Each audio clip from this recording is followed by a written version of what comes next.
मणिपुर में एक नई सुबह, राष्ट्रपति शासन के बाद सत्ता का नया अध्याय। आज पूर्वोत्तर राज्य के मणिपुर में राजनीतिक बदलाव। बीजेपी के वरिष्ठ नेता युमनाम खेमचंद को विधायक दल का अध्यक्ष चुना, जो बनेंगे आज के अगले मुख्यमंत्री। नमस्कार, आप देख रहे हैं पंजाब केसरी टीवी, मैं हूं रंजना। दरअसल मणिपुर पिछले एक साल से राष्ट्रपति शासन के अधीन था। ये तब लगा था जब राज्य में गंभीर जातीय हिंसा और राजनीतिक अस्थिरता देखने को मिली थी, और अब राष्ट्रपति शासन 12 फरवरी को खत्म हो रहा है। इससे पहले ही एनडीए में सरकार बनाने को लेकर कवायद तेज हो गई और बीजेपी विधायक 2 फरवरी को दिल्ली पहुंचे और 3 फरवरी को विधायक दल की बैठक हुई। इस बैठक में युमनाम खेमचंद को विधायक दल का नेता चुना गया, जो कि मणिपुर के नए सीएम बनेंगे। वहीं कुकी महिला नेता नेमचा किपगेन को उप मुख्यमंत्री बनाया जाएगा। युमनाम खेमचंद के मणिपुर के नए मुख्यमंत्री चुने जाने पर बीजेपी में खुशी की लहर दौड़ गई है। सभी उपस्थित बीजेपी विधायकों ने खेमचंद को बुके देकर, मिठाई खिलाई, पट्टा पहनाकर सम्मान प्रदान किया। इस दौरान केंद्रीय पर्यवेक्षक तरुण चुग, मणिपुर विधायक, स्टेट प्रेसिडेंट और नॉर्थ ईस्ट के इंचार्ज संबित पात्रा और पूर्व सीएम एन बीरेन सिंह मौजूद रहे। वहीं विशेषज्ञों की माने तो युमनाम खेमचंद साफ सुथरी छवि वाले नेता हैं। राजनीतिक अनुभव और व्यापक जन स्वीकृति ने उन्हें इस पद के लिए उम्मीदवार बनाया है। 62 वर्षीय युमनाम खेमचंद ने अपने राजनीतिक करियर की शुरुआत 2002 में डीआरपीपी पार्टी से की।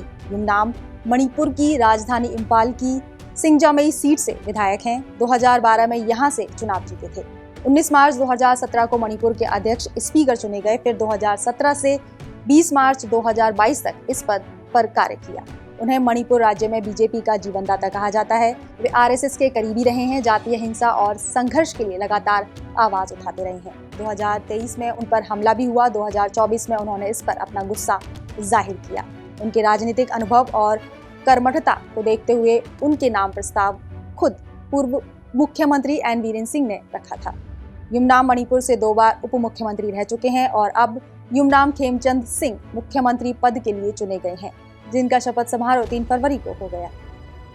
मैतेई समुदाय में खेमचंद की छवि और उनके कार्य की हमेशा ही सराहना की जाती रही है। राज्य में शांति, विकास और जातीय सद्भावना को लेकर जनता उनसे उम्मीदें लगा रही है और बीजेपी के खेमचंद इस पर खरे भी उतरे।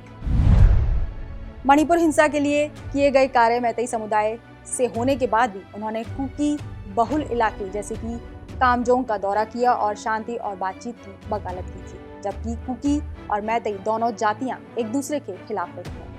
मणिपुर में मैतेई की संख्या 10% है तो कुकी की संख्या 90%, जिसका प्रभाव मणिपुर में नकारात्मक रहा और हिंसा फैली। हजारों लोगों ने विस्थापन किया। खेमचंद ने तब 7000 लोगों को घर बनाकर दिए थे, कई राहत शिविर चलाए और कुकी समुदाय में विश्वास बढ़ाया, और तब वे वर्तमान संकट को सुलझाने में बड़ी भूमिका निभाई। बता दें कि युमनाम जितने अच्छे नेता हैं, उतने ही अच्छे ताइक्वांडो खिलाड़ी भी रहे हैं। युमनाम खेमचंद ने दक्षिण कोरिया में मार्शल आर्ट्स की ट्रेनिंग ली, कई बार अंतर्राष्ट्रीय स्तर पर भारत का प्रतिनिधित्व किया। 1977 में ताइक्वांडो ज्वाइन किया और उन्हें 5वीं डेन ब्लैक बेल्ट से सम्मानित किया गया। 1982 में असम में ताइक्वांडो एसोसिएशन की स्थापना की। फिर 1992 में मणिपुर लौटे और कोचिंग शुरू की। वे मणिपुर में ताइक्वांडो के अध्यक्ष रहे और ये भारतीय टीम के कोच भी रहे। बहरहाल, हिंसाग्रस्त मणिपुर में करीब 1 साल बाद राष्ट्रपति शासन के बाद नई सरकार बनने जा रही है। यानी अब मणिपुर को फुटबॉलर पूर्व सीएम एन बीरेन सिंह के बाद राज्य को ताइक्वांडो खिलाड़ी युमनाम खेमचंद सीएम के रूप में मिलने जा रहे हैं।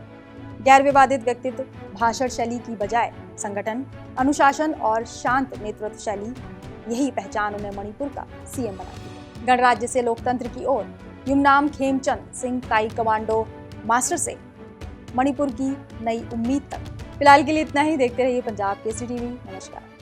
हमसे जुड़े रहने के लिए हमारे YouTube चैनल को सब्सक्राइब करें और नई वीडियो की नोटिफिकेशन के लिए बेल आइकॉन को दबाएं